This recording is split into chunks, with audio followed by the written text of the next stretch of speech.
পাপা আজকে তোমার খুব আনন্দ হচ্ছে কেন?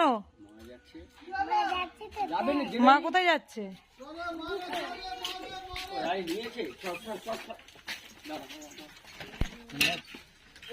আজ মায়ের স্কুল ছুটি, আজ পাপা স্কুলে মা যাবে। উঠে পড়ো, সাইকেল উঠে পড়ো, দাদা সাইকেল উঠে পড়ো। পা কম জড়ি এখানে ঢুকে পড়তো।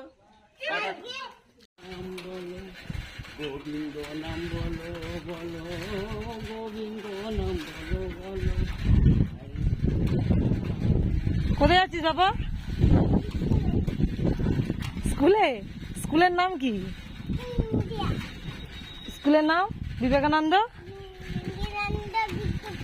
বিদ্যাপীঠ। তুমি স্কুলে কিন্তু জল খাবে, হ্যাঁ বেশি করে, আর টিফিন খাবে।